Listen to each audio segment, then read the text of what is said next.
If you have an interest in horses and love learning more about horses, the horse industry, teaching, or even managing your own horse business, then you're in the right place.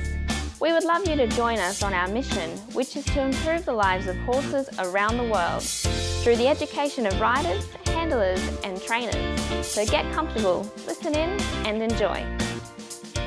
This has been another episode sponsored by Online Horse College. If you haven't had a look at the wide variety of equine-specific accredited courses, then go to onlinehorsecollege.com and I'll see you over there. Our guest today is Fiona Fehlberg. Fiona's a show horse and dressage specialist, competitor, trainer and coach. She coaches riders, they're winning up to state titles, and she's also competing at nationals and the Australian Show Horse Championships. As well as all that, Fiona's a dressage judge and runs a small agistment yard in Cambridge in Tasmania. How are you, Fiona? I'm fine, thank you, Glenys. How are you? I'm good. Fiona, now your favourite quote, what have you got for us? Oh, basically, when I'm teaching, it's no pain, no gain. Now, did someone tell you that? Yeah, I guess so, a long time ago, but it's normally when I have people that actually complain about something and I think, well, you've really got to do the hard yards. If you want to get somewhere, you've got to do the hard yards, and it does take a little bit of pain sometimes. Yes, yeah, it's just not easy. No. And you just can't do it easy, and that's why some people win and some don't. You know, otherwise everyone would be a Grand Prix rider. Like tomorrow, we'd all be Grand Prix riders tomorrow. Yeah. We'd all be winning gold at the Olympics tomorrow if it was easy, if everyone could do it, you know. But, yeah, there's a little bit of work involved. Yep. Yeah. Yep. All right. Now, starting with horses. Do you have first memories of starting with horses? I do. I started when I was about 3. Mum started taking us to a riding school. She and I started riding because she had immigrated from England out to Australia with my father, and she'd ridden a donkey on the beach in England, and she decided she wanted to ride. So we went to a riding school. She bought a horse off the track, and I actually started riding lessons there, and I can remember quite vividly the lessons. Okay. As a 3-year-old. Yeah, what's something that you do remember? The pony that I rode was called Lindy, and we later bought her after she'd finished at the riding school. Yeah, good. Now, from riding Lindy, were you always going to have a career with horses, or what happened there? Just tell us a bit about that journey.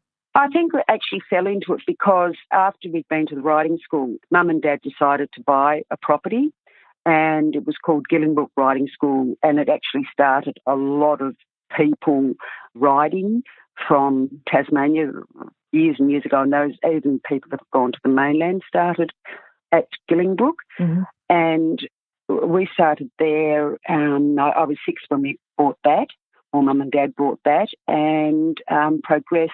And we had various instructors, but the one that stood out the most was Captain Harry Sanner, who Mum and Dad brought over to run the place when I was about 13. Is it George's father? That's right. Yeah, George started at Gillingbrook as well. So, and Rod Brown. Yeah, wow. Pretty famous school then. You've had some great riders through there. Yeah. Yeah. So formative years were actually jumping mainly because that's what they did. Okay. Now, if someone wants to start, so you say you sort of fell into it because your parents had it, but if someone wanted to start a career with horses, what are the core skills or character traits that someone needs? Look, you have to be dedicated. I always say if a parent comes to me and they've got a child that's really dedicated or really wants to do it, I say send them to a riding school for a year at least. Mm-hmm. Get them to pick up the poop. They've got to pick up the manure. They've got to feed. They've got to muck out. They've got to rug. They've got to do it in all kinds of weather. Yep. Otherwise, don't do it. Yeah. Yes, I suppose that sorts out those who will make it in the industry or those who just have it as a dream but aren't quite ready for it. Yep, that's right. Yep. That's right. So that's good work experience for them, you know, and for a year. Well, it is. And you really find the dedicated ones, and the ones that you have, particularly at our place here, if you ask them to do something and they do it willingly, you know, oh yeah, that's great. If they're a little bit begrudging and you go, oh, okay, you know, we won't ask you again because you're not that interested.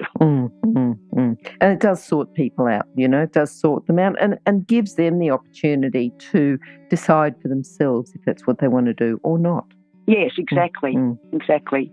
What do you think? This is for those who have chosen it, but what do you think's the best thing about working in the horse industry? Look, I think every day you go out, you learn something new because your horses are your teachers, basically. So you learn something new every day you get out there with them. And I just think it's I don't know, it's just something that you either have or you haven't, and it's something you love or you don't. Mm-hmm. And you get out there amongst it and you go, okay, well, I've got to feed this horse, I've got to look after it, and I want it to look the best or to perform the best. So I'm going to put all my effort into it. Yep. I think it is hard, and particularly also if you're married, you've got to have someone who's fairly understanding. Yes, definitely.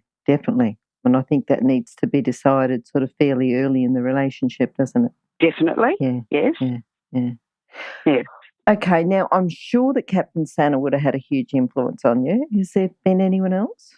He was great because when he taught, I was a bit of a nervous show jumper, hence I quit. But when he taught you, you felt like you could just jump anything. He gave you that much confidence to do it. He just made it easy. But look, there's been a lot of people along the way, but I do have regular help with Roger Fitzharding when he comes over to Tasmania to teach. He's been very good, and he's one of those people that basically you can do it and do it. Mm-hmm. And I like that approach. Yes, you can do it, basically. Yep.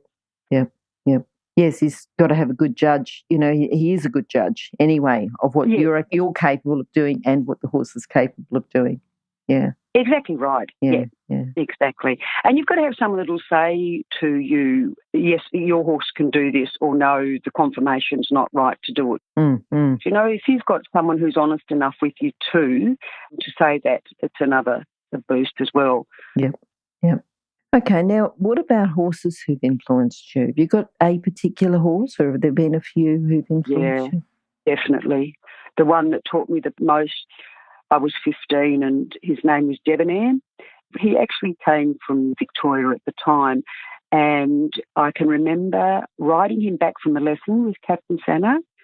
These horses came up behind him. He shot forward, he bucked. I fell off, and I thought, I'll never getting back on that horse again. It took me 4 months of young Harry Santa lunging me and him riding the horse in between time before I would get back on it. And got lunged on him, then I got off the lunge, and I think, without word of a lie, we used to have a group lesson every week with Captain Santa in the indoor arena. It was a 20 by 40. There'd be anywhere from 6 to 10 horses in there, so you can imagine it. And every time a horse came towards him, he would spin, buck, and I'd fall off every time for about a year. And in the end, I ended up staying on that horse, I thought, because my mother said to me, if you don't ride this horse, I'm going to sell everything. So that's the catalyst. I had to ride this horse, whether I liked it or not. Yep. And I did. And I ended up doing a lot of show jumping with him and eventing, and I actually won a couple of champion junior show jumpers. So he was one of those horses that taught me heaps. Yeah. Taught me how to stay on anyway. Yes, and it could have gone either way, at that stage. But I think the fact that your mother made that threat and you thought, no, this is too important to me to just give up. And also too, I'm just thinking, if Captain Santa lunged you on the horse or organised for you to be lunged on the horse for quite a period of time, he was sort of building you up a step at a time. He wasn't just putting you straight back on the horse to be bucked off again, but he was building up your confidence just with those lunging skills. Yeah, definitely. And it was really good. I was, really indebted to him. And after that, when we competed, it was really, really good. Good. But I did get some really bad dressage scores on him, and that's when I decided I needed to do something about the dressage and started on that. And then I ended up at another horse, a horse that I was loaned. I rode, and Rod Brown helped me a lot with that horse. He was very, very good to me, Rod. Yep. And he taught me a lot with this Galloway, and that's when I started the showing. And that horse got reserve champion Galloway at Launceston Royal. Okay, what was his name? Her name was Seadrift. Okay. Lovely mare, and she didn't belong to me. I entered her for Melbourne Royal, but the owners decided they didn't want to take her over on the boat. So we had to scratch her. Then somebody else came along and the horse was taken off me. So I don't know what happened, but the horse was taken off me and this other person rode her. And unfortunately, the horse ended up dying of tetanus in their paddock. So I was really what a shame. upset about that. Oh. Yeah. Very upset about that. Yeah. But that's life. Yes. And it just goes to show how important those vaccinations are. Yeah. They can be easily overlooked. Yeah, that's right. And, Yeah. And just one tiny little nick or a cut that you may not even notice, for the tetanus to get in, but what disastrous effects. Now, just going back to Seadrift, though, you won Reserve Champion Galloway at Hobart Royal. Yeah, no, Launceston. Was that your proudest moment? Oh, Launceston, was it? Was that your proudest moment? It was one of them, but I think with Debonair winning Champion Junior Jumper at Brighton Agricultural Show, because that was such an achievement from going from falling off for a whole year to actually winning. That was one of my proudest moments, I think, saying that I could actually do that and achieve something. And I think it was, just kept me going. It was really good. Good. What about other challenges? What do you think has been challenging along the way to slow you down? And it's for a lesson. It's for a lesson. What can someone else learn from that challenge that you've had? Oh, my gosh. I think I had about 10 years of unsound and insane horses. And what I'm saying is that I had horses that I'd bought and for some reason they went unsound. And I'd keep going, and my farrier, who I've still got now, would say, "Now what have you got?" He'd say, I said, "Come and have a look at this horse." And he'd look at it and go, "It's not right, Fiona." I said, "I know it's not right. Which leg?" I'm very good at picking a lameness, but sometimes I can't pick the leg. So it was that, or I'd have to because I never had a lot of money to keep my horses coming through. I'd have to get the horses off the track. So you'd get them up to a certain standard. I'd always try and get something that was pretty good looking. So if it didn't work out for dressage, it would be okay to be sold on either as a show jumper or a show horse. So I train them up and sell them on. And I think at one stage I was trying to add up how many horses I'd trained in my life, and it was getting up to about over 70. So okay. I think it's just, that was one of the worst times of my life. But I think it comes in troughs, you go along and you go really well and you go up there, and as they say, you're a rooster one day and a feather duster the next. So horses certainly can take you up there, but they can certainly bring you back down again too. So you never, get too big-headed about things. Is that the lesson for the listeners, that if you are going really well, just, horses are great levelers? Yeah, it's easy to get up there, but it's harder to stay there. Yes, okay. At the top. Yep. You've got to really put the hard yards in, and you've really got to have the horses, and you've got to have horses still coming through. Wait, can you hear anything? No? That's because we're waiting for someone with a good quality horse product to be advertised here. If that's you, then contact us, horsechats@horsechats.com, and we'll send you the details. Thanks. So thinking about you as a coach, because you've got, you're bringing on quite a few riders and with their horses, what's a common fault that you see, that they want to go out and they're that's holding them back from doing well at competitions? Oh, gosh, a lot of people get the wrong horses. They're just sold something and someone says, oh, it's good at this or it's good at that, and then, it's not a good match. Yep. And I guess it comes down to money as well. With a lot of people, you've got parents out there buying horses and they've also got a family to support. So they've got to think of their money as far as that goes. So if they want to buy that type of horse that's not quite suitable, then they do have to spend the money on the lessons. Otherwise, they're not going to get anywhere. It's just going to be a disaster all the way through. Yeah. And it's hard, isn't it? You've got to spend the money on the lessons, but you've got to have the money to spend it on the lessons. What sort of things do you recommend, for people that can't afford as many lessons as what they should probably be getting? What can they do in between their lessons to get the best value out of lessons? I think visualisation is a really good tool. Mm-hmm. If someone can, if they're happy to get onto YouTube or something like that and actually watch videos of people that are very good riders, if they can visualise riding really nicely, like I'm just taking an example here. If you say a Charlotte Dujardin ride, mm-hmm. and you say, okay, I'm going to watch her and that's who I'm going to follow, that's who I'm going to ride like, or that's who I want to ride like, and visualise looking like her on a horse, it actually does work. And that's what I tell my people. Visualise, if you're going to do something, visualise doing your dressage test perfectly. Visualise doing your show jump round perfectly. Don't put in the what ifs and don't put the negatives in, just visualise it perfectly. Mm-hmm. Mm-hmm. And then it actually comes back into the subconscious when they go out to ride or go out to compete. The other thing too, when I get the nervous people, I tell them to practice breathing. Yep. And breathing right down to the base of their stomach, mm-hmm. not just to the rib cage, right down to the base of the stomach, and just to have a practice of doing that. If all they did was walk and breathe for 10 to 15 minutes on their horse when they don't have a lesson, mm-hmm. that would be fantastic. Okay. And even if they only got on their horse and walked, yep. that's enough just to keep going, ticking over until they come to the next lesson. Yes. No, that's good. Good. Okay, now what about a book, Fiona? Have you got a book that you could recommend for people? Something that's going to complement their training. Gosh, I tell you what, I'm not really big on books. Mm-hmm. The only ones I have read are the ones where there's a bit of a story to it. And okay. I really was impressed with Gillian Rolton's book. Oh, yes. I really liked that book.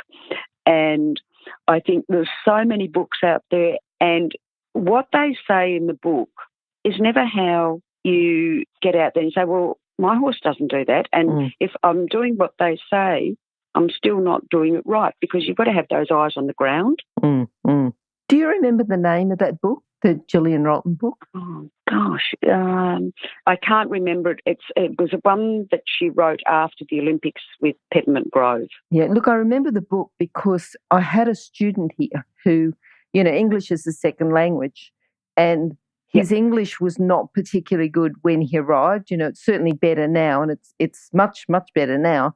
That was the first book he read in English, because... Oh, wow. Yeah, he sort of had started, but of course he wanted something that was going to inspire him a bit. I think it was really good. I told Gillian too, and said that was the first book. She was really chuffed that it was his first book that he read.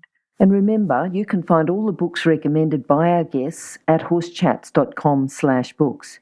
You can have a look at the guest page for the individual book they recommended, or just look at the recommended books by order of popularity at horsechats.com/books. So what were you saying about, visualisation? I think visualisation, if you can see how it's done, say, for instance, if you want to ride a shoulder in, yes, you can look at a picture of it, and that's fine, you can do that. But if you get someone with a video there for YouTube and you type in shoulder in, and you get horse doing a correct shoulder in, then an incorrect shoulder in, and the same with trab air or whatever, that you actually can see it and you have it in your mind. Yes. So you go, oh, yes, and put the inside leg on the girth, the outside leg behind the girth, and you do this and you do that and you flex this way and you flex, that's all very well, but some people get their rights and lefts muddled up. You know what I mean? Yep. And they go inside, outside, and if they can see it, and I often say, look, just have a look at it in film, have a look at such and such doing it, and go from there, and then come back and practice at the walk. Yeah. Start from the walk. If you have problems at any other gate, come back to the walk. Good. All right. Now, what are you looking forward to at the moment, Fiona? You've got your property you're selling. Your daughter's just come back from Germany. Yes. Yeah. Look, we're excited, but it's a bit daunting as to where we're going to go. We've sold the place. The property we've got at the moment has a right-of-way that runs through it, which is a real pain in the neck. And it's actually been bought by developers, so it's pretty close to town. We've decided we want a little bit more of a simpler lifestyle, or a bit quieter lifestyle. And we're heading out probably a little bit, but not too far away from here, probably within 20 minutes of here, and looking to set up the same sort of stuff, but a bit more simplified if we can do it. Mm-hmm.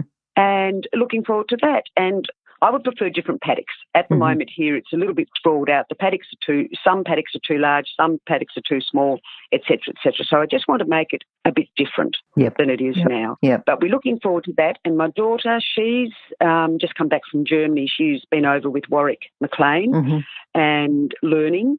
And she has learnt so much. That's another thing with visualisation. She came back and she said, "Oh, Mum, I learned so much watching them ride over there." Yep. And she came back and she's so much better rider and so much more patience.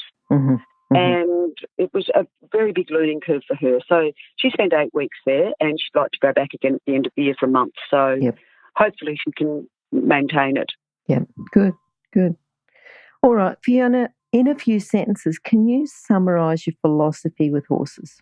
Look, I think that I probably said it, horses are a great leveller, and I find it really exciting to go out there and work with them every day and train them. I love the training, and I think you can never learn everything.